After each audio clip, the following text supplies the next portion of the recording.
পয়লা June থেকে বদলে যাচ্ছে এই নিয়ম, আর এই নতুন নিয়ম না মানলে বাতিল হতে পারে আপনার গ্যাস সংযোগ। কাদের বাতিল হতে পারে গ্যাস সংযোগ, কারা সমস্যায় পড়তে পারেন এবং গ্রাহকদের কি জেনে রাখা দরকার সেই নিয়েই থাকছে আজকের এই ভিডিও সম্পাদনায়। অবশ্যই চ্যানেল নলেজ পাসবুকটিকে আপনারা সাবস্ক্রাইব করে কোন জেলা থেকে ভিডিওটি দেখছেন পারলে কমেন্ট করে জানাবেন। তো মূল খবরে কি উঠে আসছে, মূল আপডেট যেটা উঠে আসছে সেটা হচ্ছে পয়লা জুন থেকে কিন্তু এলপিজি সংক্রান্ত নিয়মে বড় পরিবর্তনের জল্পনা রয়েছে। এশিয়ার জ্বালানি পরিস্থিতি এবং সরবরাহ সংক্রান্ত চ্যালেঞ্জের কথা মাথায় রেখে সাধারণ মানুষের অসুবিধা কমাতে কিছু কিন্তু গুরুত্বপূর্ণ পরিবর্তন আনা হচ্ছে। এর মধ্যে একটি বড় পরিবর্তন পয়লা জুন থেকে কার্যকর হতে পারে, যার ফলে কিন্তু কিছু গ্রাহকের এলপিজি গ্যাস সংযোগ বাতিল হওয়ার আশঙ্কা রয়েছে, যার ফলে বেশিরভাগ গ্রাহকই কিন্তু দুশ্চিন্তায় রয়েছেন। আর এই বেশিরভাগ গ্রাহকদের মধ্যে কি দুশ্চিন্তা কাজ করছে, কেন দুশ্চিন্তা কাজ করছে, সেটা কি বলছে সেই বিষয়ে সেটাও দেখে নেব। বন্ধুরা, দেশে কিন্তু ইতিমধ্যে কিন্তু পাইপড ন্যাচারাল গ্যাস বা পিএনজি সংক্রান্ত একটি নতুন বিজ্ঞপ্তি এসেছে, যেখানে কিন্তু পিএনজি সংযোগ দ্রুত হারে বাড়ছে। চলতি বছরের কথা যদি আমরা দেখি, চলতি বছরের মার্চ পর্যন্ত প্রায় 6.5 লক্ষ নতুন পিএনজি সংযোগ দেওয়া হয়েছে। তবে প্রত্যাশিত হারে পিএনজি ব্যবহারের বৃদ্ধি দেখা যায়নি, অর্থাৎ পিএনজির যে নতুন সংযোগ 6.5 লক্ষ, প্রায় 6.5 লাখ, ঠিক আছে, প্রায় 6.5 লাখ নতুন পিএনজি সংযোগ দেওয়া হয়েছে। সংযোগ তো নিয়েছে এই ব্যবহারকারীরা নতুন সংযোগ হিসেবে, কিন্তু পিএনজি যে ব্যবহার সেই ব্যবহার বৃদ্ধি দেখা যায়নি, বরং সরবরাহ প্রায় 18% কম ছিল। অর্থাৎ এরা সংযোগ নিয়েছে কিন্তু এদের যে ব্যবহারের না বাড়ার কারণে এদের সরবরাহ কমে গিয়েছে, যেটা বোঝা যাচ্ছে। আর এর থেকে কিন্তু বোঝা যাচ্ছে অনেক পরিবার পিএনজি সংযোগ নেয়ার পরেও এলপিজি সংযোগ চালিয়ে যাচ্ছে। অর্থাৎ এলপিজি মানে হচ্ছে আমাদের লিকুইড পেট্রোলিয়াম গ্যাস, অর্থাৎ যে গ্যাসের ব্যবহার করা থাকে সিলিন্ডারের মাধ্যমে, সেই গ্যাসের কথা এখানে বলা হচ্ছে। এরপর বলছে, অথচ সরকারের নির্দেশ অনুযায়ী একই পরিবারে পিএনজি এবং এলপিজি দুই ধরনের রান্নার গ্যাস সংযোগ একসঙ্গে রাখা উচিত নয়। এবং আমরা আগের একটা ভিডিও আমরা জানিয়েছিলাম যে যারা যদি কিন্তু এলপিজি এবং পিএনজি একসঙ্গে রাখবে তাদের ক্ষেত্রে কিন্তু এই যে কানেকশন এটা বন্ধ করে দিতে পারে সরকার, সেই সম্পর্কে কিন্তু একটি বিজ্ঞপ্তি এসেছিল। কারণ এখানে পরেরটাতেই বলেছে যে এক পরিবার এক সংযোগের নিয়ম, সংশোধিত নিয়ম অনুযায়ী যেসব পরিবারের কাছে ইতিমধ্যে কিন্তু পিএনজি সংযোগ রয়েছে তাদের এলপিজি সংযোগ সারেন্ডার করতে হতে পারে।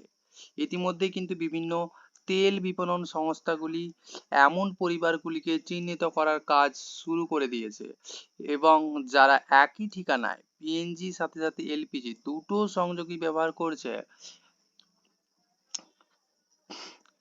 এই পদক্ষেপের উদ্দেশ্য গৃহস্থালির এলপিজি অপব্যবহার রোধ ও করা এবং এর পাশাপাশি কালোবাজারি নিয়ন্ত্রণ করা।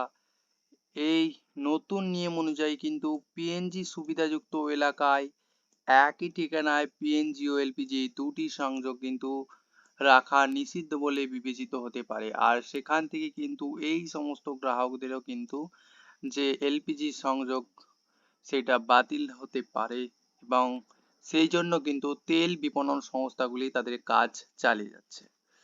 এখন সবার মনে একটাই প্রশ্ন আসতে পারে, তাহলে কি এলপিজি সংযোগ কি সম্পূর্ণভাবে বন্ধ হয়ে যাবে?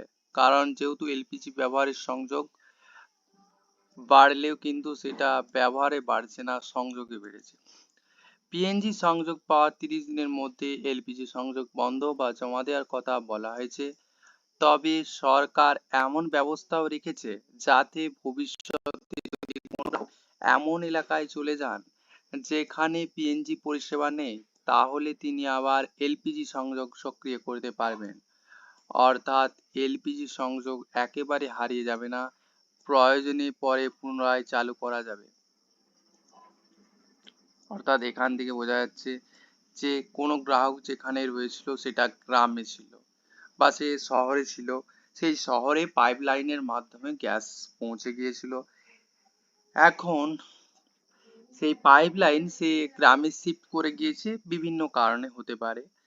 তো গ্রামে শিফট করার পর তার তো নামে ছিল যে পিএনজি এলপিজি দুটোই, সেক্ষেত্রে যেহেতু সে গ্রামে বিভিন্ন গ্রামে তো এখনো পিএনজি পৌঁছায়নি, কিংবা এমন জায়গায় সে কি এখন আছে সেখানে কিন্তু পিএনজি নেই, যার কারণে কিন্তু সেই ঠিকানা থেকে পিএনজি বাতিল হলেও এলপিজি সংযোগ কিন্তু সক্রিয় তিনি করতে পারবেন, এবং এলপিজি সংযোগ একেবারে হারিয়ে যাবে না, প্রয়োজনে পরে কিন্তু পুনরায় চালু করা যাবে।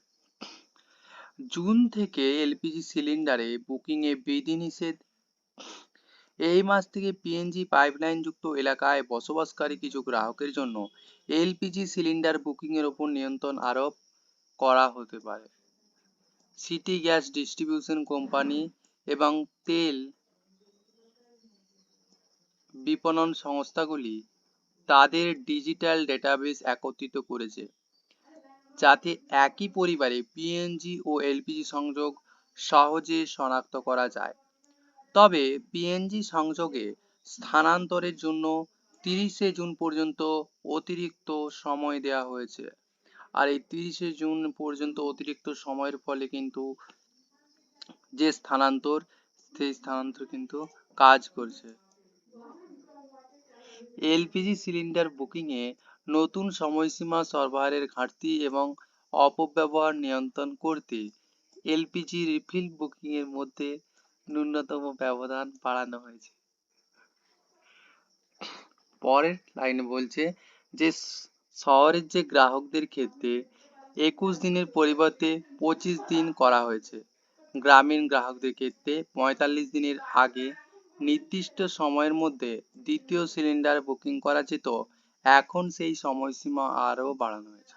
অর্থাৎ এলপিজি বুকিং এর ক্ষেত্রেও কিন্তু নতুন একটি বিধিনিষেধ জারি করা হয়েছে, কিন্তু 45 দিন থেকে আরো বাড়িয়ে দেওয়া হলো, এবং শহরের ক্ষেত্রে যেহেতু মজুদ কম রয়েছে সেক্ষেত্রে শহরের ক্ষেত্রে 4 দিন বাড়িয়ে 21 দিনের পরিবর্তে 25 দিন করা হয়েছে।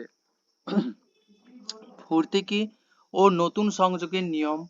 বর্তমান নিয়ম অনুযায়ী একই পরিবারে বছরে সর্বোচ্চ 12টি ভর্তুকিযুক্ত গৃহস্থালী এলপিজি সিলিন্ডার পাবে। 12টির বেশি সিলিন্ডার নিলে বাজার দর অনুযায়ী মূল্য দিতে হতে পারে, এবং নতুন এলপিজি সংযোগ নেওয়ার ক্ষেত্রে সিকিউরিটি ডিপোজিট এবং সেট আপ চার্জ প্রযোজ্য হবে। এর মধ্যে রেগুলেটর, পাইপ এবং ইনস্টলেশন সংক্রান্ত খরচও কিন্তু যুক্ত থাকবে। অর্থাৎ যারা ভাবছে যে নতুন করে আবার যদি সিলিন্ডার নেওয়া হয়, যেখানে একটি পরিবার সর্বোচ্চ 12টি ভর্তুকিও পাওয়া যেত, সেই সিলিন্ডার পেতেও কিন্তু এখন অতিরিক্ত টাকার পাশাপাশি সিকিউরিটি ডিপোজিটও দিতে হচ্ছে। আর এই এলপিজি নিয়ে কিন্তু 30 দিনের ক্ষেত্রে যে ডেডলাইন, সেই ডেডলাইন বেঁধে দিল কেন্দ্রীয় সরকার। এলপিজি নিয়ে নয়া নির্দেশিকা জারি করেছে কেন্দ্রীয় সরকার, যেখানে কিন্তু পেট্রোলিয়াম ও প্রাকৃতিক গ্যাস মন্ত্রক, রাষ্ট্রীয় মালিকানাধীন তেল সংস্থাগুলি, যেটা হচ্ছে ওএমসি, তারা কিন্তু কমপক্ষে 30 দিনের জন্য রান্নার গ্যাসের একটি সংরক্ষিত মজুদ বজায় রাখার নির্দেশ দিয়েছেন, যাতে জরুরি অবস্থার ক্ষেত্রে একটি নিরাপদ ও সুরক্ষিত গ্যাস সরবরাহ নিশ্চিত করা যায়।